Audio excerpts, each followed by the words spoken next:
Well, good day, my friends. It's your old pal Jordan the Lion, your old pal Jaw, and we are in New Orleans, if you couldn't tell by the beads on Benjamin Franklin's statue. Today, we're going to explore a little bit of the life of a lifer here in New Orleans, the great FATS Domino. Daze with Jordan the Lion. It begins right now. So we're actually starting out here in Lafayette Square, and it says here that in 1788, this was a planned public place for the city's first suburb. The city has some seriously fantastic architecture.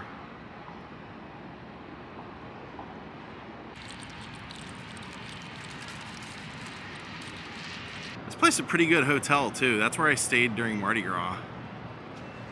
Just a block away from the parade.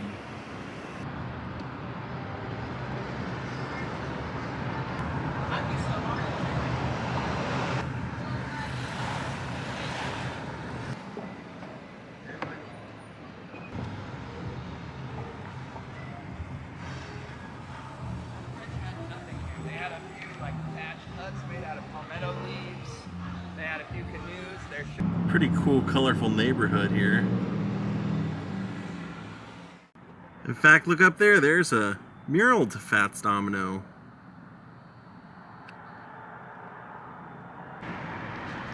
Lots of colorful houses. Taking this bridge over to FATS Domino's house in the 9th Ward. So here's the longtime home of FATS Domino.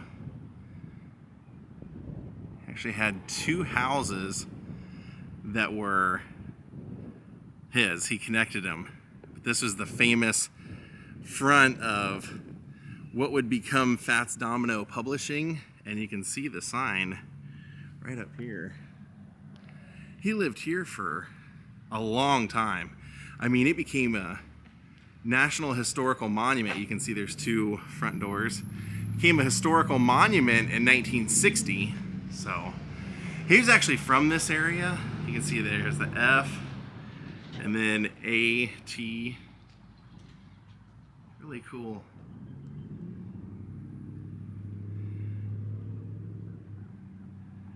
Famous house. So he was, some people consider him the first rock and roller. Honestly, like they say that he put out the very first ever rock and roll album.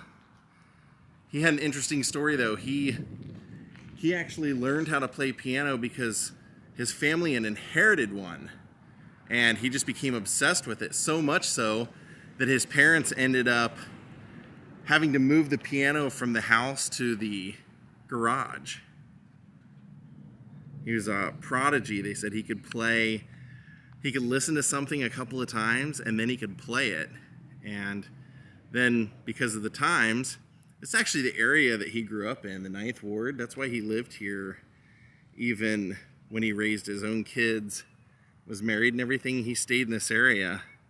Didn't leave it until literally Hurricane Katrina. But he ended up leaving school at the age of 9 and got a job helping deliver ice to homes. And the homes that had pianos, he would go in and that's how he would practice. He would get to go in there and mess around on their piano. Now this house became famous because when Hurricane Katrina happened, he didn't want to leave. Like I said, he had lived here his whole life. This was his house. Everything that he had was in here. His wife was sick and he just, I guess, didn't think that it was going to be a big thing and was just, you know, stubborn and didn't want to leave. And then the hurricane happened, as we know, and the water got to be 15 feet high, so he had to be saved. He and his wife had to be saved and taken to the Superdome. And once he got out of here and everything, some people didn't know that he made it out. They just knew that he was planning on not leaving And so they thought he died in here, and someone came and spray painted on the outside of the house, "Rest in peace, FATS, you will be missed." And then they had to issue like a press release saying, no, he's not dead, he survived, he got out. But even though he got out, everything, all of his memorabilia, everything he had ever had, family photos, gold records, everything got destroyed in here. And he said that he wanted to keep the house and that he wanted to, rebuild it as new, but he never ended up coming back to it. He ended up finding a new home until his death. And even when he passed away of natural causes. He ended up buying 2 houses, so I believe this was the other house that he owned as well. Very shy guy his whole life, never had any controversy or anything. That's why people say he wasn't remembered as much as a rock star icon, because he didn't burn up pianos or shoot anybody or end up in jail or nothing like that. He was just a quiet guy who liked to cook and liked to play piano and had a lot of anxiety playing shows. Very cool gate though. Look at that. It's like freshly painted and everything.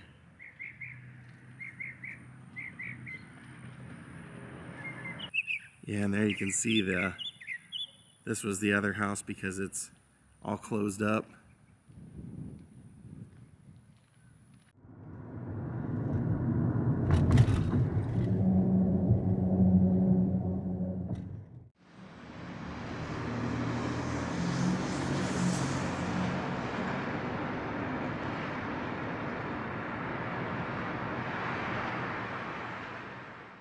This amazing mural.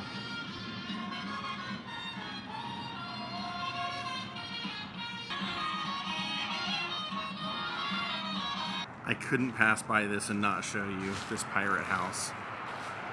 It says a confederacy of dunces aboard a ship of fools. That's really cool. That's really well done.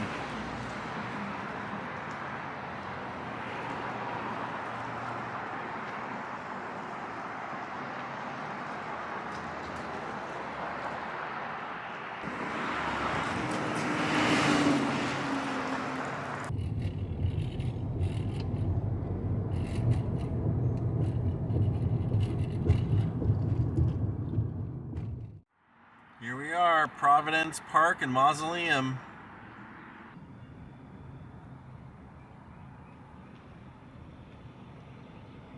So we're going to be going on a little bit of a goose chase today, because online I had seen everyone post everywhere you look the FATS Domino is buried here. And you do see an Antoine Domino here, but this is his parents. So I went up and asked, and they said, yeah, everybody seems to think FATS is buried here, but he's not. And I said, do you know where he is buried? And they said, we don't. That's actually the million-dollar question. But I did some investigating, and I think I found where he was buried. So we gotta at least point out his folks since they're here, because without them, we wouldn't have had this fantastic piano player that we know from I'm Walking, Blueberry Hill, Ain't That a Shame? So many great songs. Now let's go find the real grave of FATS Domino, Antoine Domino Jr. I'm thinking it's over out at Mount Olivet. But it's crazy, if you type in, even on Google Maps, FATS Domino's grave, it takes you to where we were just at. It looks like another legendary New Orleans pianist is buried in the same cemetery where FATS is, also is Professor Longhair. FATS always deemed his music as being for everyone. Every color, every age group. He never could understand why people would fight or anything like that at his shows, because he said it was all supposed to just bring people together. Music's supposed to make people happy. Alright, let's see if we can find this legend. So being as how there was no information, I had to go in and ask, and they couldn't have been nicer here. So from the entrance that I came in, we're gonna go up here and make a right down this first portico, and down here where the first wall of crypts are, make a left. So they'll be passing the alcove of eternal light. Make a left. It's the stairs.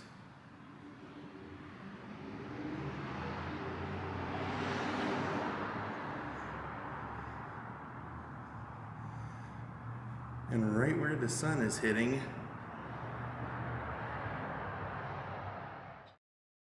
now he's right over here beside his wife, Rosemary, who I mentioned when we were out at the house. He didn't want to leave the house because she was very ill. See here, she passed away in 2008, a couple of years after Katrina.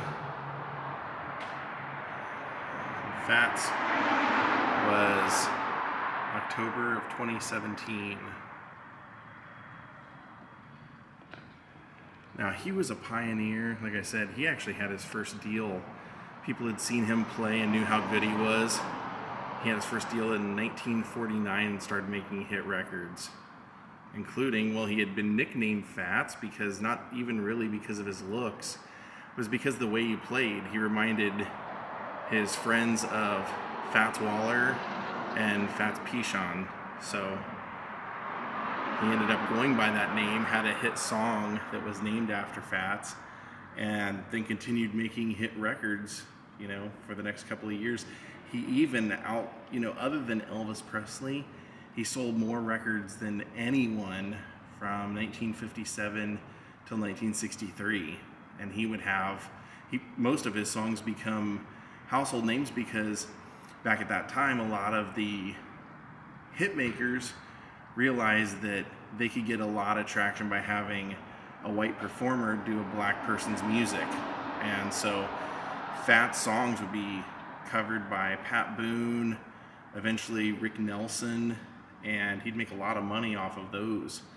But he was also a little controversial because even though he was not a rebel rouser, when he would do shows, he would attract a mixed audience, and that was during Jim Crow and the segregation. So they would have riots break out, but it wasn't because anybody was opposed to him.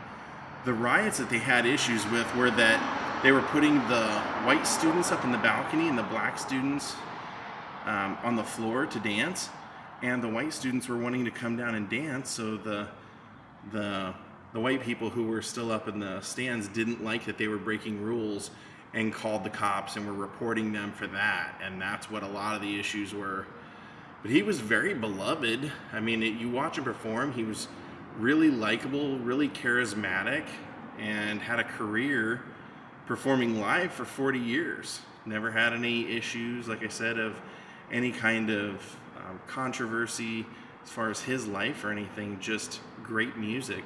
And a lot of people consider him a true icon because he was one of the first that was really seriously making rock and roll, not doing novelty songs, and he could actually play the instrument and sing and write the songs, and so he was kind of like a well-rounded, all-around musician. Now, when he passed away, like I said, we went to the wrong gravesite because nobody knew where he was buried originally. And even the woman that showed me here said, yeah, I was the one that was in charge of his service, and said that the family kept it very private. They didn't want his name Fats on the headstone here on the wall. They said they were just kind of like done with that, He was okay with that name, even though, like I said, he would joke because he did like to eat. He would say he was as big wide as he was tall because he was only 5'5". But I think they were just tired of it, and they wanted him to be remembered as their father, Antoine, and not the rock and roll star Fats Domino. But I did ask, I said, did he have his hat on? He always had this hat that we saw him wearing in the mural in the casket. And they said, no, he didn't have it on in there, but they actually had that hat on top of the casket. Now, not only is Fats buried here, and this was primarily a vlog that I really wanted to come visit him. One of the things I loved about him, for one thing, was that, during Happy Days, when I would watch Happy Days growing up, Richie, whenever he would get excited and think he was gonna hook up with a girl, he would always start singing Blueberry Hill. You'd always hear him go, I found my thrill. So I always loved it because of that, but I got into a heavy 50s phase when I was a freshman in high school. And I remember sending a 7-inch 45 record of I'm Walking to Fats Domino's house, the house that we went to today. And he signed it and sent it back. He was really good about signing autographs for fans. Okay, so from Fats' grave, we're gonna go down here and pass the Corridor of Solace, right here.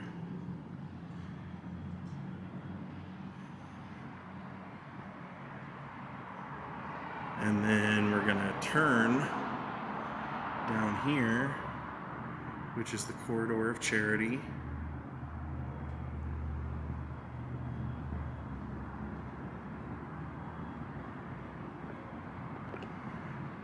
And just as you turn around the corner,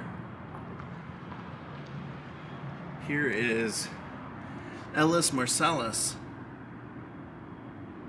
father and the mother, Dolores Marsalis, father and mother of Winton and Branford Marsalis. And what's interesting, the lady told me when Dolores passed away and they had her service, they had a whole jazz band right here in the grass, and they performed like a big party celebration for her send-off. Thought that was really nice. And then right over here is Professor Longhair. Now let me show you something else that's really neat about this cemetery. So take a look at this courtyard. All of these are plots that you can get. But I love the music theme all the way through here. All the horns. Originally when I got here I go, oh, they must have buried Fats in this section.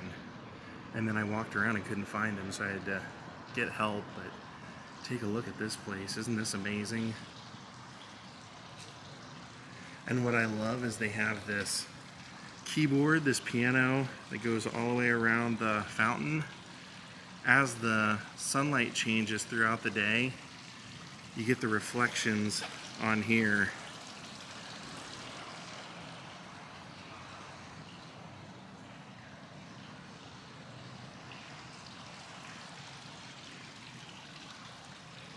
I just thought that was so classy.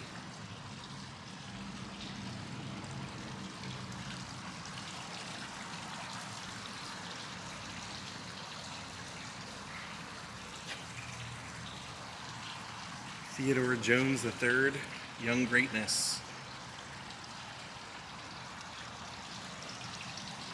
Just so well done. So cool and so well done. I just loved it. I had to show it.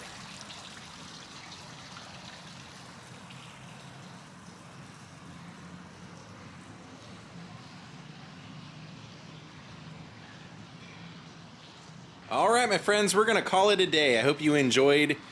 Even though it took us some time to find what we were looking for, we did find Fats Domino. Hope you enjoyed today. Thank you, Brad Franconi, Grace Bryant, and Esme Caroline for becoming my newest Patreons. Thank you all for watching, and goodbye.